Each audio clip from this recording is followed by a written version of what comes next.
Okay, so very good morning and welcome to another lecture. Last class we discussed about acceleration analysis, and we also talked about the concept of instantaneous center of rotation. Okay.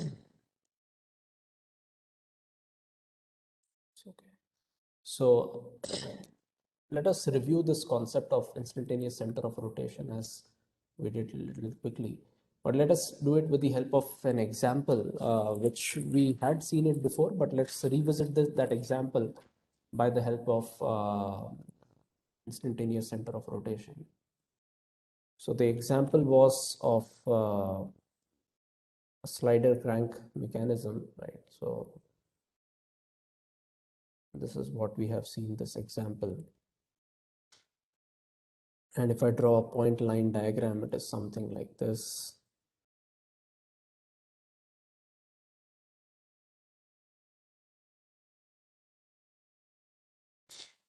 So if this rotates with an angular velocity of omega, we wanted to find what is the velocity of this point, right? So that was the question. We saw this example by the help of velocity diagram, velocity analysis, velocity diagram. We saw how to do this. And let us again see this example by the help of concept of instantaneous center of rotation. So the idea of instantaneous center of rotation is that if any body is moving with if 2 points, if velocity of 2 points is known, so for example, if this is point A, and suppose I know the direction of this velocity, right? So if we know this direction VA, and similarly, if we have this point B with velocity VB,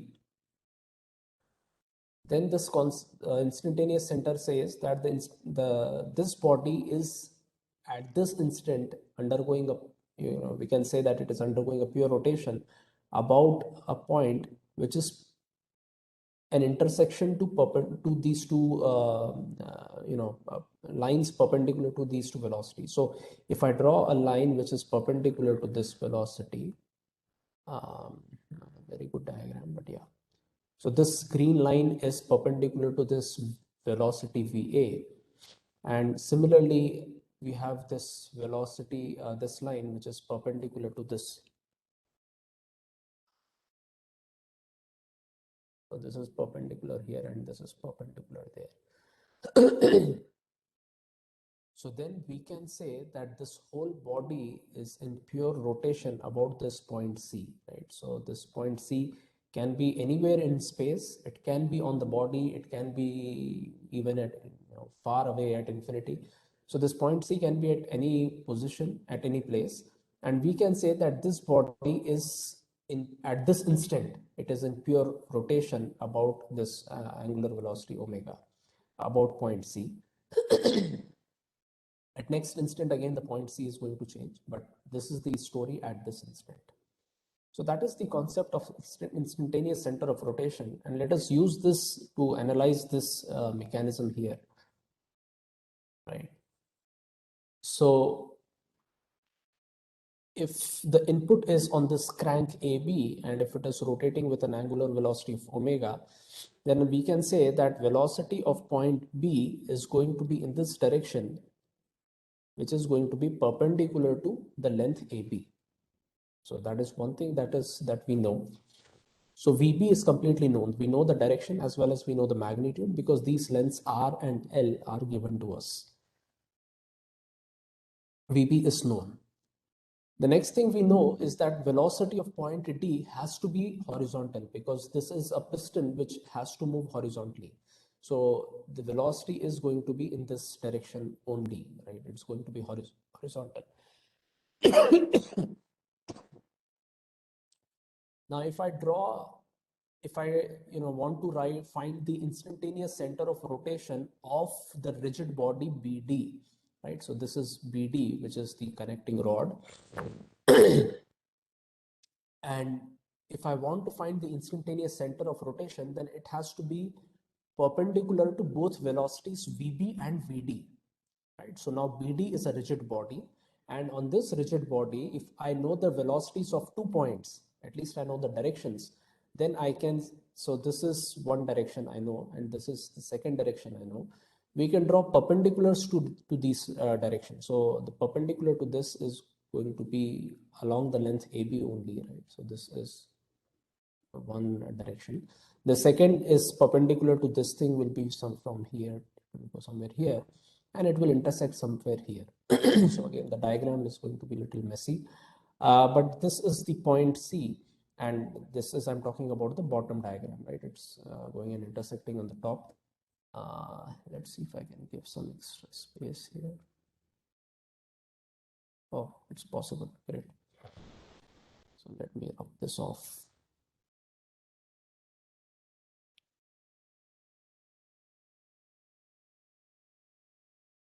So now it's a little clear. So this is the intersection point, which is point C. And now we can say that this body BD is in pure rotation about this point C, instantaneous center of rotation. So I can say point C, or I can, sometimes it is also called as ICOR, instantaneous center of rotation. So now we can say that this BD is rotating with an angular velocity of omega BD about point C. And and I can now write these relations that VB is equal to omega BD omega cross R, so times BC. So this omega BD is the omega angular velocity of the rigid body multiplied by this distance BC. That's the velocity of point B. And I can write similar relation for point D is equal to omega of BD times CD. So this is the two relations that we have obtained. And since our input is VB, output is VD, I can divide these two and I can get the relation of VD is equal to CD by BC times VB. So this is the direct relationship we can get from instantaneous center of rotation. Just by a diagram and one line, we can directly get this expression. Now here we have to get this ratio of CD by BC, which again involves a little bit of geometry. So now if we see these angles, this was theta and then this angle was beta. If this is theta, this is beta, then this external angle will be theta plus beta. So this is 180 minus theta plus beta by this triangle, and therefore this is theta plus beta. This is theta plus beta, and then this angle is 90 minus beta. So once these two angles are known, I can write this ratio, right? So I can write the sine law in the triangle BCD. So if I write the sine law in BCD, it is CD divided by sine of theta plus beta is equal to BC divided by sine of 90 minus beta, which is cos beta.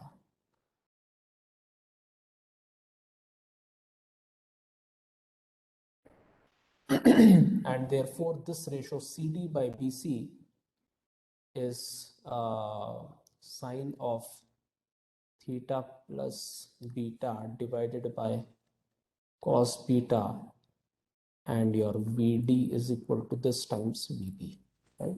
So now we got this relationship. And if you see the previous analysis, what we have done using velocity, you'll get the same expression, right? So if you simplify this, you'll get the same things here. Okay, so I think so that's the idea of instantaneous center of rotation. I thought we'll take one more example to have a better understanding.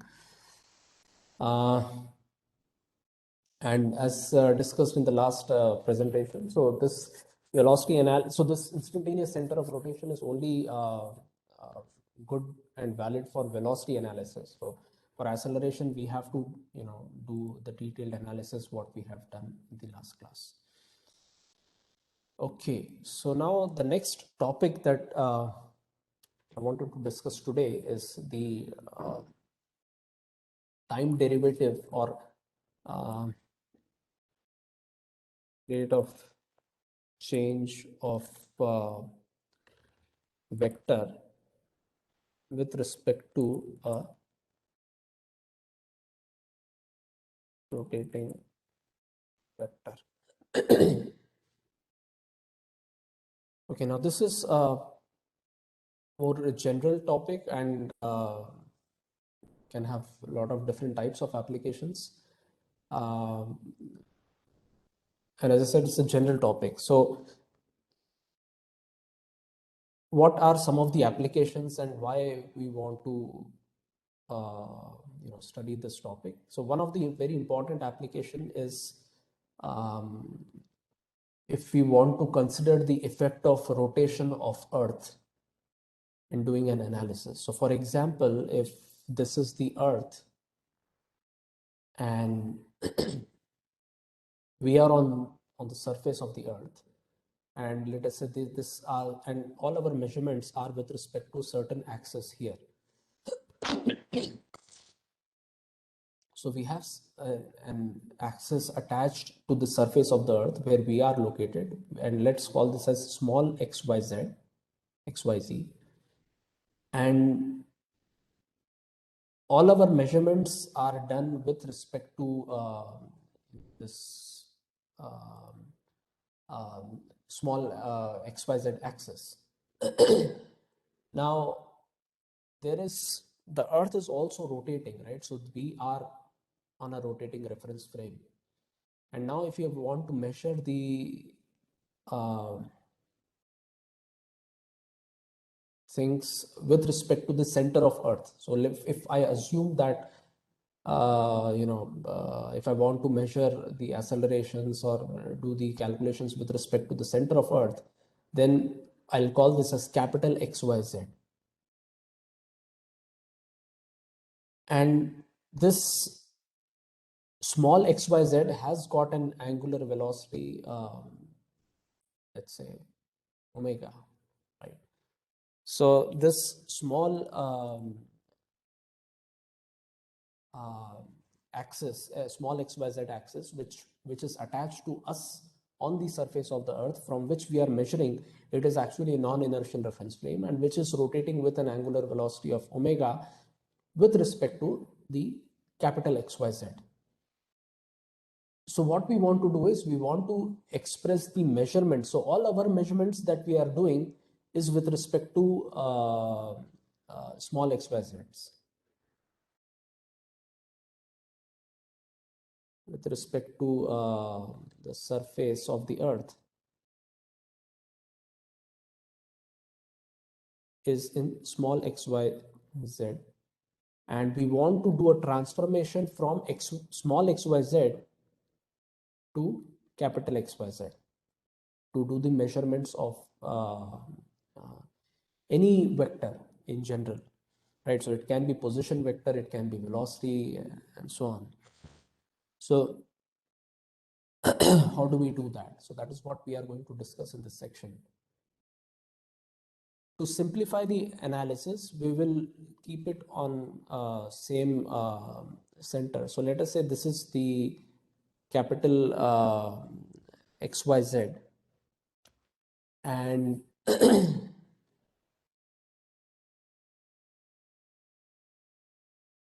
and then there is another axis which is small xyz, and this axis has got an angular velocity of omega with which it is rotating.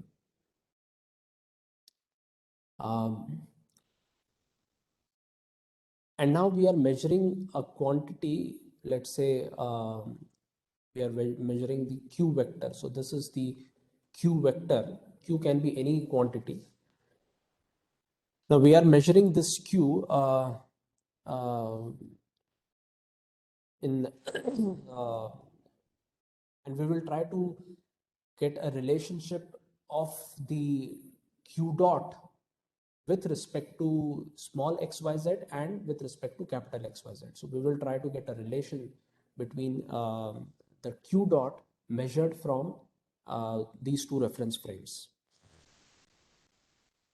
Okay, so let us say q is measured in small xyz, and we have these vectors as I cap, j cap, and k cap. So we are doing measurements in the rotating frame, which is, and I can write this as qx I cap plus qy j cap plus qz k cap. Now, if I take a time derivative in small xyz reference frame, so in small xyz reference frame, this qx will have its derivative qx dot. I cap is constant in this small reference, xyz reference frame. So this will remain as it is, plus qy dot j cap plus qz dot k cap. And now if I, so this is the derivative of q dot with respect to the small xyz. And now if I consider q dot with respect to capital XYZ reference frame, then again I'll differentiate this with respect to time.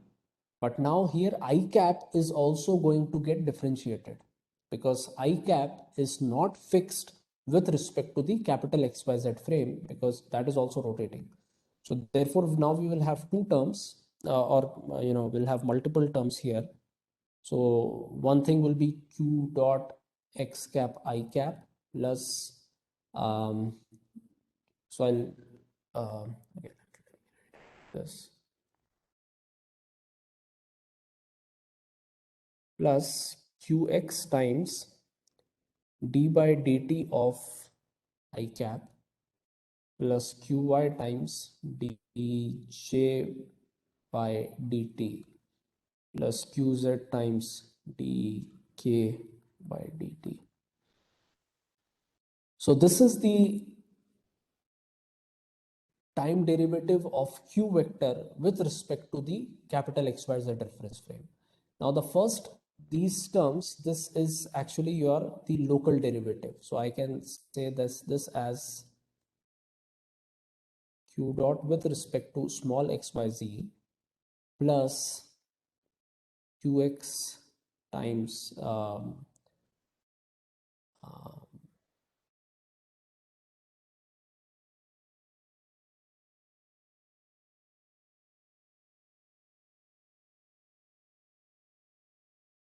so this thing goes as it is. So this is the expression. And now to get the value of this, what is this expression here? Let us assume that q is fixed. Now just to get this expression, I'm assuming that q is fixed on xyz. So if q is fixed on xyz, then q dot with respect to small xyz is 0. And therefore, your q dot is equal to this expression. Now, if q is fixed on xyz, and if this small xyz is rotating with omega, then this rate of change of q dot, so if q is position vector, then this rate of change of q dot will represent the velocity, right? So therefore, that will be omega cross r. And therefore, this term xyz will be equal to the omega cross q vector. So I'm assuming that q is fixed on xyz and q is position vector. So if I assume that q is a position vector of a point which is fixed in small xyz, then q dot will represent the velocity, and therefore the velocity will be equal to your omega cross the position vector. So therefore this is your expression, and this term is equal to omega cross q vector. So this is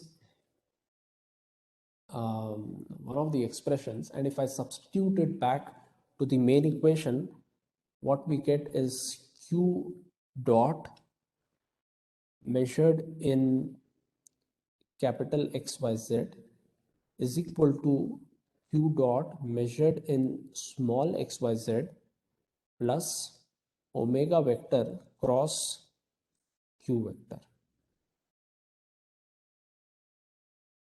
So this is the final relationship, the general relationship. And as I said, this general relationship will be used, and we are going to use just now to for various other derivations. So what this says that if I have got two reference frames, and if one of the reference frame is rotating, if the rotation is zero, if it is just a pure translation, then the derivative of any vector is going to be same in both reference frames.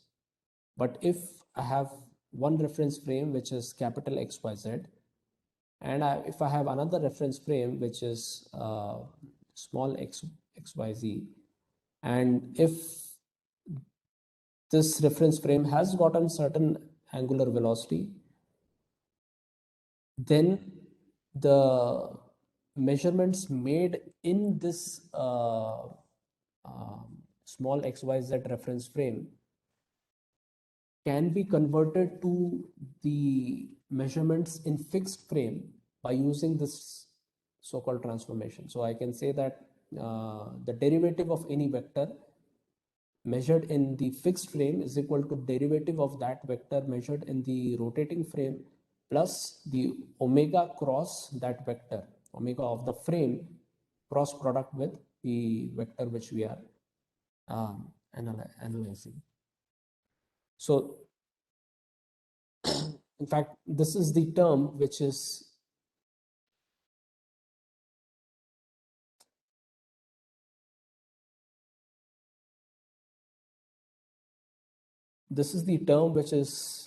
induced by the rotation of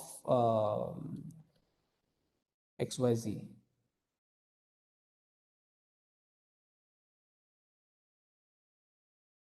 And let us see the application of this thing in so let us say we have got so this is the capital XY Z, and we have this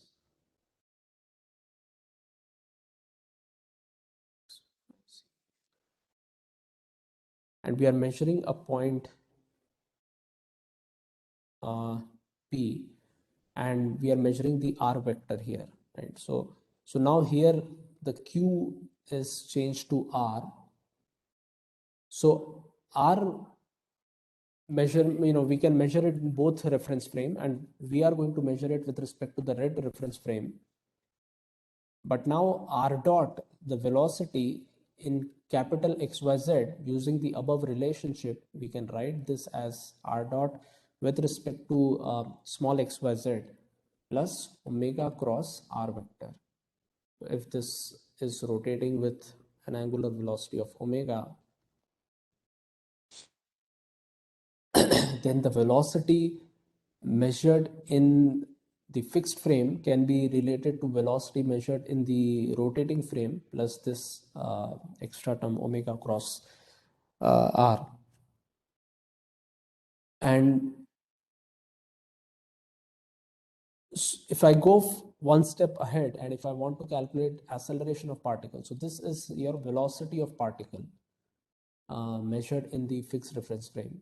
And if I want to calculate the acceleration of particle, so acceleration of particle is basically your d by dt of this term here.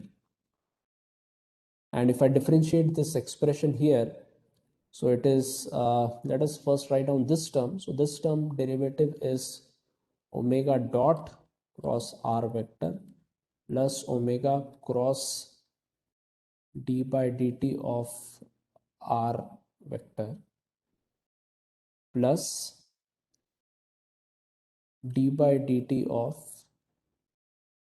r dot xyz. Right, so that is the um, you know, way to get the acceleration of particle. So we differentiated this whole expression. So the first term is as it is, omega dot cross r, that is fine. But now all derivatives with respect to time will be with respect to capital XYZ. All derivative with respect to time are in capital XYZ. So we have to convert them, to appropriate conversion.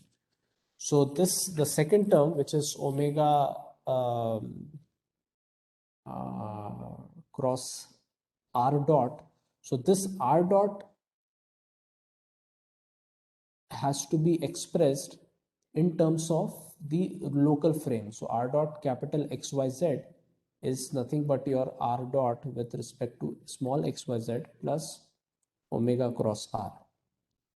So this is this term I'm substituting here.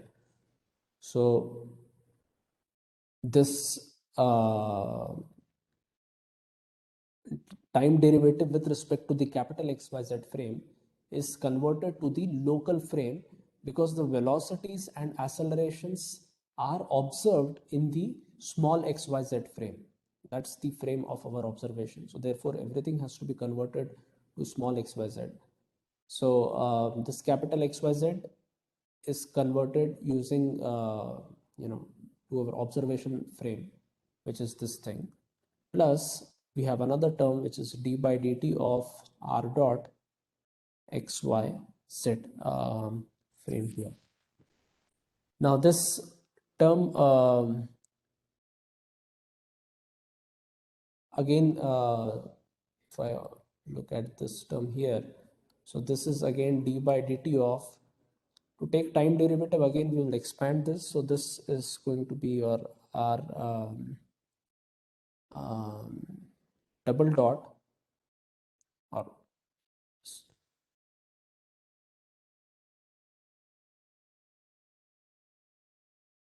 so this term is going to be r double dot plus omega cross r dot with respect to small xyz frame. And this r dot double dot is with respect to small xyz frame, because accelerations again we can measure in the small xyz frame. And now if we put these things together, so the acceleration of particle p is given as omega dot cross r plus omega cross r dot and again omega cross r dot. So this will become 2 omega cross r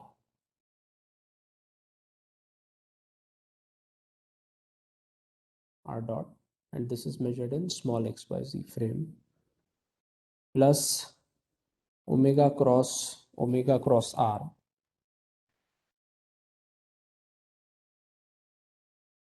plus r double dot xyz frame. So this is the final expression of acceleration of any particle which is observed in small xyz frame.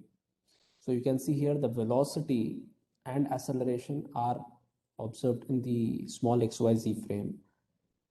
and the position vector, the point has a position vector r, and it is measured, and that frame is rotating with angular velocity omega.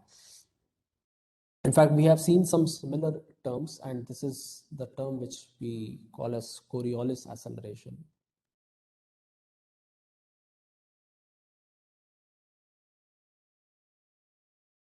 So similar expression we have seen in particle moving in the polar coordinates or observing when you are observing the polar coordinates. But this is another way of deriving things, and this is the Coriolis acceleration, which is again important in studying long range missiles, study of projectiles or bodies when motion of Earth